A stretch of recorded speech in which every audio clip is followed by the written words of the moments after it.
Look, our kid is so adorable. Looks just like me, huh? We've got another one on the way too. Look at my wife. You can tell she's expecting, right? But man, it must be miserable being barren and useless, huh? Breaking up with a dud like you was the best decision I ever made. With a voice loud enough to echo through the mall, my ex-husband Scott belittled me with words like defective, barren, useless, boasting about his fertile, superior new wife. Although I received sympathetic glances from those around us, at that moment I couldn't care less. With a sigh, I started to share a major fact he was unaware of. Don't you know? My name is Alyssa. I'm a 34-year-old housewife. Scott, my ex-husband, is a 36-year-old office worker, 2 years older than me. I met Scott at a social gathering through mutual friends. Scott is very outgoing, the complete opposite of me. Scott was the one who reached out to me, who was being shy at the gathering. At first, I could only have awkward conversations, and I was always in the corner. But thanks to Scott's outgoing personality, I was easily welcomed into the group. You should have more confidence in yourself, Alyssa. It's a waste. You're so cute, he would say, casually walking beside me on our way home from drinking parties. I started to have a soft spot for Scott, who was upfront but somehow adorable. Afterwards, we started to see each other more. Our relationship progressed, and we ended up living together and getting married. Loved by my kind husband, our married life was smooth sailing. But even though we were a close couple, we were not able to have children. Therefore, we, who both wanted a child, decided to undergo fertility treatment. Or rather, I decided to undergo fertility treatment. Scott was really kind. He was supportive throughout my fertility treatment. It's okay, I'm here. Even if we can't have children, I'll always be by your side, Alyssa. Scott, I'm sorry. It's not your fault, Alyssa. You don't have to bear it all by yourself.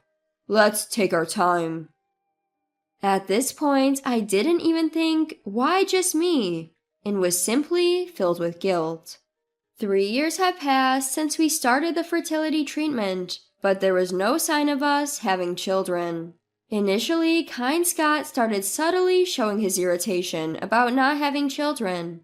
One day, when I told Scott about my cycle and tried to initiate having sex, he said, "I'm tired," and turned his back to me and fell asleep. Since then, he has been making excuses and turning me away. Without even trying, we could not even confirm whether we could get pregnant. And we were facing a crisis in our relationship even before I could get pregnant. Our conversations as a couple also gradually decreased. But Scott started a conversation with me in a cheerful tone for the first time in a long time. I saw my colleague's child the other day, and he was so cute. Whether he knew my feelings or not, he started talking about his colleague's child. Oh, really? I wonder when I can see my own child. Scott would make sarcastic remarks and blame me like a mother-in-law. Yeah, but recently we haven't been doing anything, so I don't think I have any better chance of conceiving. While feeling guilty, I hesitantly talked back to Scott, but he quickly retorted, What? I'm just tired from work. If it was another woman, it would have been done without being forced, haha.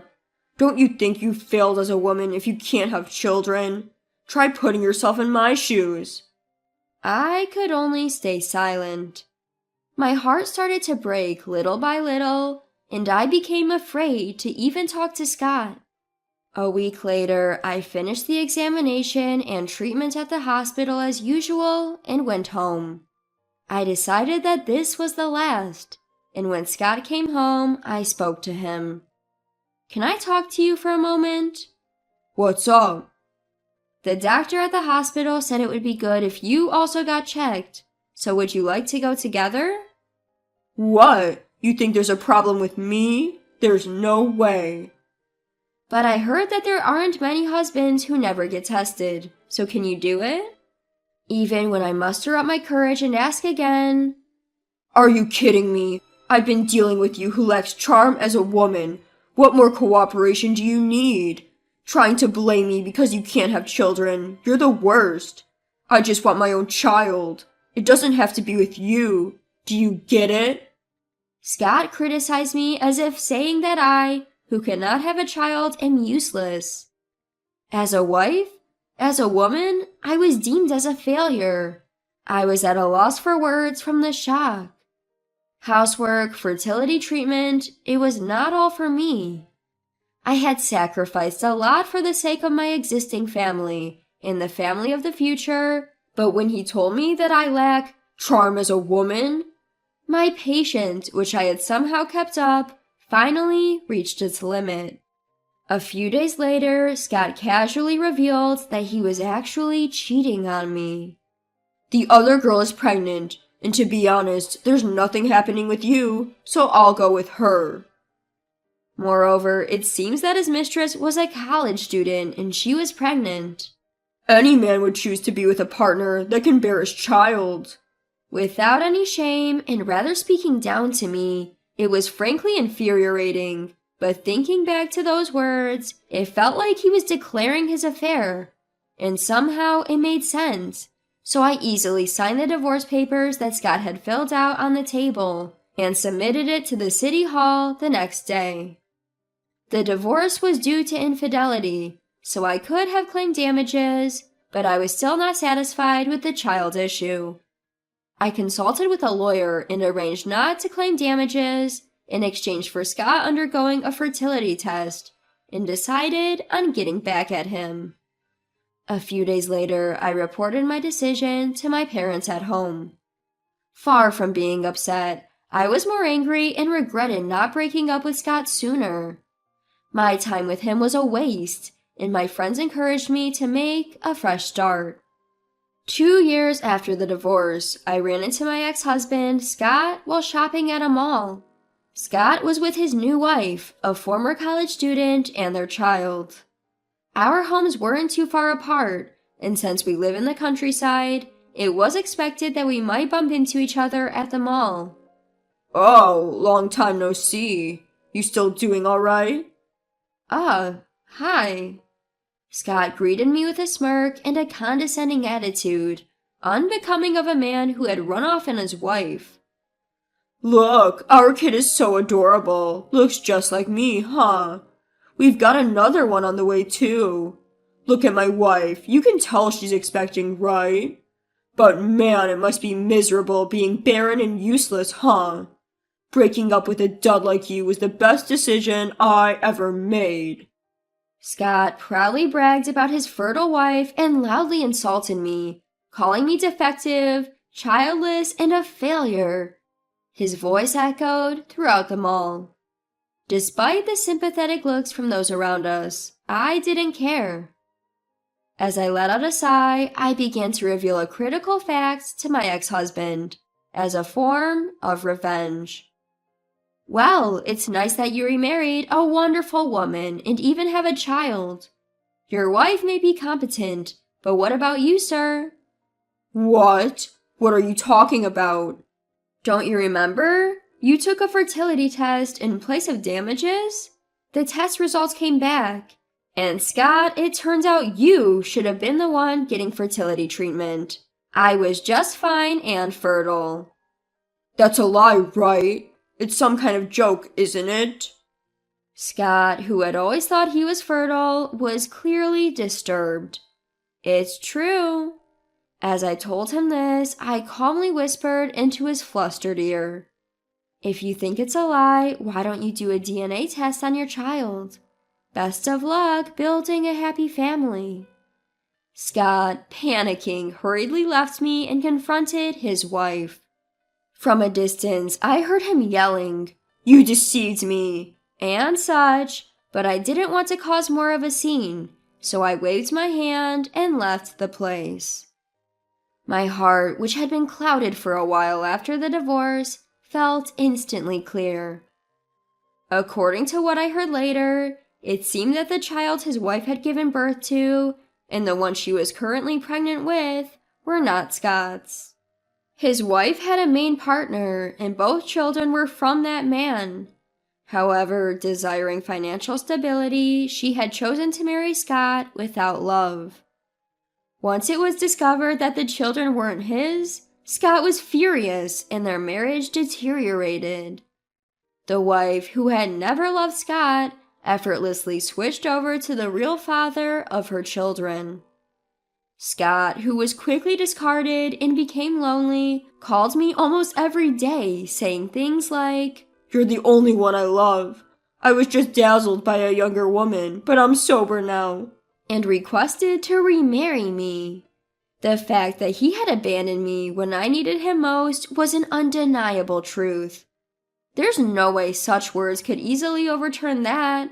I was dumbfounded and blocked his number on my phone.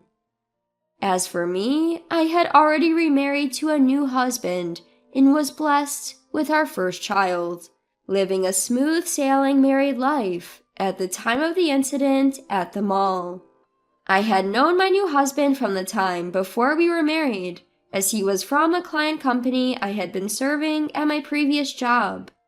We first met in person at a dinner party, but I had been talking to him over the phone a lot for work, so it didn't feel like we were meeting for the first time.